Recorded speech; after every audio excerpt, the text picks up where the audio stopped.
That brings us to this next story. Hospital resources are not unlimited. They can run out, and in some states, other states, they are running out.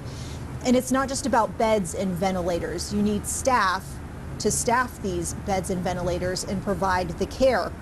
Tanya Mendes has been talking with local healthcare professionals about what this current surge has been like. Tanya, what are they telling you? I mean, they're very concerned, as you would imagine. We're all getting ready to give thanks right now. And one of the things that most of us are thankful for these days is our health. So who better than to talk to right now than the ones who are risking their lives to save our lives? The healthcare workers who are working in the emergency rooms and hospitals like the one behind me. Andrew Thom found his calling the day his second son was born. Our second son was a NICU baby. Sadly, his son passed away at 8 months old. Thom and his wife had more children, but he never forgot the nurses who cared for his baby. You know, I think that's the path I want to take.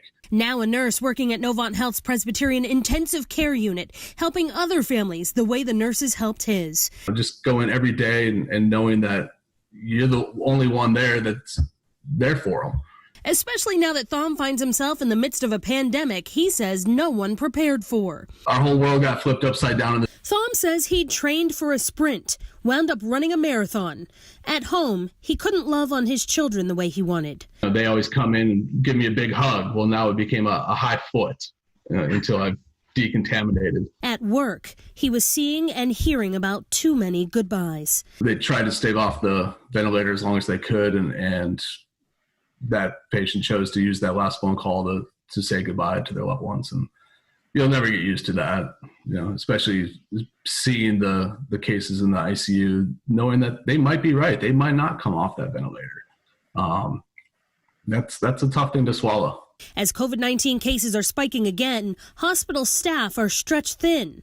Thom has this to say to people who say it's all just a hoax. I honestly wish we could get more cameras in to see people paralyzed, intubated, chest tubes, dialysis, all these measures that it takes to keep them alive.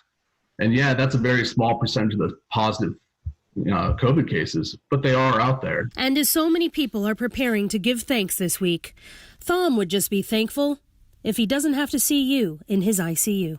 People are going to do what they want to do. So I just hope they do it responsibly.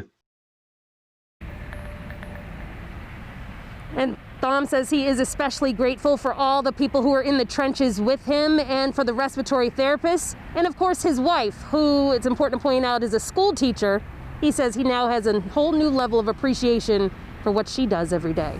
Reporting live, I'm Tanya Mendes, WCNC Charlotte. We are grateful for all of them. Tanya, thank you for that report.